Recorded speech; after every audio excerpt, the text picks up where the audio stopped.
99X. Barnes and Leslie on the Morning X. It's 99X, same as it ever was. Yeah. And tomorrow, the Queen, don't forget, will be in just after 8. The Queen will have all of your weekend plans for you set up for the weekend, including the SEC Championship game. Fram, do not call me after 4 o'clock on Saturday. And you won't hear from me. The rest of the day. You won't hear from me. I will be at Mercedes-Benz, and I cannot. I'm very confused that my team chose as the home team. They chose to wear their icy whites, which is a weird. Ooh. There's something going on there. We must have beaten Georgia in the Sugar Bowl wearing our whites. I'm thinking there's something going on as to why we let them wear their red. I don't know, but we'll find out this weekend.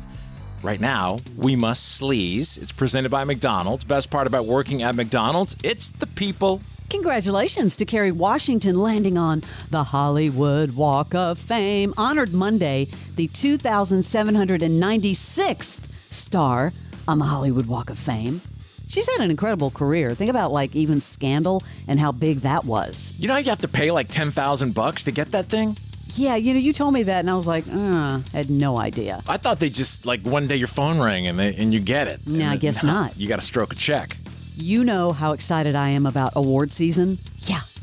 Well, guess what? Monday, the nominations will be announced for the Golden Globes with Mindy Kaling and Morris Chestnut, the 82nd annual Golden Globes. We are already back around to that time of the year? Yeah.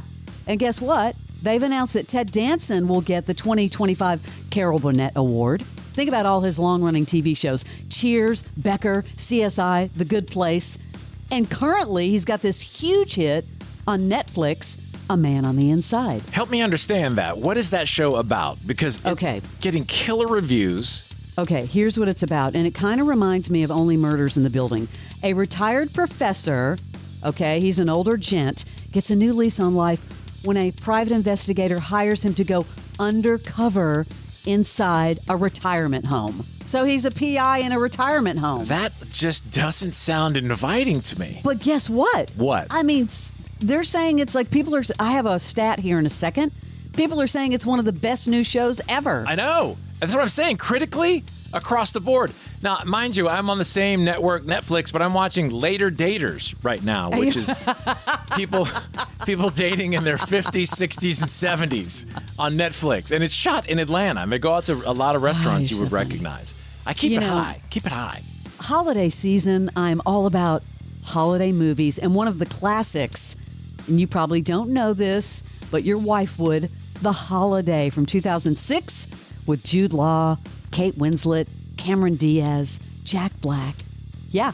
Well, recently, a little interview with Jude Law and asking, would you do a sequel to The Holiday? Of course I would. I mean, we'd have to be led by the great Nancy Meyers. She is unique in her filmmaking. She's not just the writer-director, but she creates that sort of aesthetic, that world. And you see it in her other films. I mean, I'm curious just because there was such a, they were two very sweet couples. And it'd be interesting to drop back in now. How many years later is it? 20 years? And just see what they're doing. Absolutely. Would it be at Christmas again? Maybe it would. Maybe it'd have to be the holiday season again. You don't want to see him on holiday in the sun, no.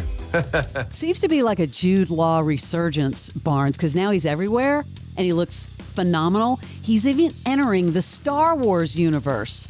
Yeah, he's talking about his love. I guess he has a love of Star Wars, and he just joined the cast of Star Wars Skeleton Crew. He plays a mysterious character that uses the Force in the new show, and it's already on Disney. Here he is talking about the Star Wars universe. It was obviously a wonderful thing. I mean, I was surprised at how familiar it just all felt. I'm not saying I felt like going home, but, I knew the world very well. I knew the aesthetic very well, but quite moving, if I'm honest, because, it was related directly to the young boy I was. who really discovered cinema through Star Wars. You know, I'd never seen anything like it. No one had. It was just very familiar. I guess that's the best way to describe it. It's not cinema, Barnes. It's cinema. Cinema. Where has he been? What was the last thing he was in? I'm trying to remember. He's done some movies, but now all of a sudden I'm seeing a lot of Jude Law, and he looks fantastic. He looks the same. Are you looking it up? Yeah. No, I don't know what he was in. I have no cognizance of him lately. Yeah, and you remember how we were talking about James Van Der Beek yesterday? You know, selling some merch now, you know, to help with his recovery and, of course, his treatment for cancer and for families. Well, guess he's going to appear in the second-hour special of the Real Full Monty to help raise awareness for cancer and, of course, see some men dancing almost naked. Van Der Beek was asked where he is in his cancer journey. Before you play your clip, I was thinking about yesterday when you said that, and I was so caught off guard by the fact that he's selling a jersey. He's selling merch. I mean, he's selling merch, but he's also helping other families. He's selling merch to help other families.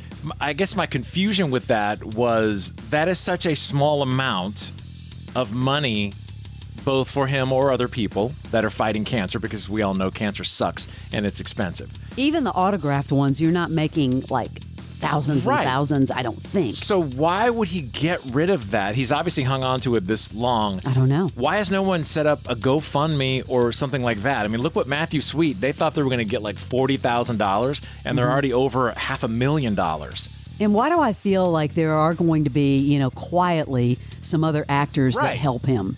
Anonymously. Yeah, I was just confused by it. I'm like, what, bro, don't sell off your, like, you know, your cool things you have hanging on your walls. I'm sure people would love to help. Of course they would. It's James Van Der Beek. Part of the history of growing up. I'm feeling great. Feeling really strong. In a very good place. Yeah. Not only is the Real Full Monty the very passionate show, it's a purposeful show. Yes. I mean, when I heard what the project was about and what it was there to raise awareness for, early cancer detection, I knew in my heart I was doing it. My brain, however, was like white knuckling it all the way. Like, what are you doing? And if we can get up on stage and learn to dance and strip down in front of an audience, then hopefully that'll inspire anyone out there who's experiencing some symptoms to have a conversation with the doctor, get the right tests, and and catch it early. Sure. Yeah. There's no shame or embarrassment. Not at all. Listen, if you want to check that out, The Real Full Monty and James Van Der Beek airing on Fox Monday, December 9th, this coming Monday. So as we sort of get ready to say goodbye, not permanently, but goodbye on the Today Show, I was like, what? To Hoda. What? No, to Hoda. Oh, you just kind of caught me off guard. Yeah. Where are we done? That's it? Goodbye to the Morning Act. So, wow. Hoda on the Today Show is telling this story about her early days on TV. Oh, this is not good. Her boss, not so subtly, told her to lose some weight. Sometimes people will tell you things that you're not right for. I still remember I had just started working at a small market, and I played basketball in high school, so I always assumed I was in shape, even though literally after college and stuff I wasn't. And I still remember my boss going to me, "Hey, Hoda." And I was like, "Yeah?" He goes, "Hey, maybe I got an idea. Maybe you might want to try to get on the treadmill." No. Yeah. He said like that. And I go, "What?" Like, this is how, you know, when you have a perception of yourself that is not the perception. Leslie, have you ever been told anything like that? To lose weight, to do this, to do that, ever? I have a story that involves 99X. What, really? Yeah. Did Jimmy tell you to lose weight? This isn't about losing weight. Oh. This is, okay, you've got my attention. The final days of the last time I was here with different owners. Now, let me ask, I just wonder if you should talk about this right now. Go ahead.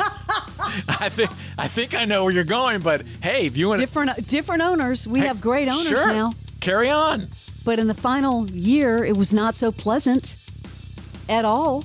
And I was called into an office with two gentlemen. How long is this? Should we save time for this? Yeah, let's do it, because I'm about to spill the beans. Wow. I don't even know if I know this. You look flustered. I know. I was like, what? Okay. But you know what? Okay, look. You know what? If Hoda can go on the Today Show, clear this and talk about this clearly. Okay. Leslie Fram can go on 99X. Tell you what. And talk about the old days. Talk to your attorney, and at this time tomorrow, okay. All right. if you get I'm just trying to save your ass. That's The all. old owners, not the new ones. I'm just saying you might want to get your stuff in Okay. order. Let's Yeah. not just throw that on the end of Sleaze. Let's talk about the 24-hour rule here, Barnes. So think about it, and then tomorrow at this time. You asked me. You opened up the can of worms. This is the original. Come back tomorrow, and maybe you'll get the rest of the story on 99X.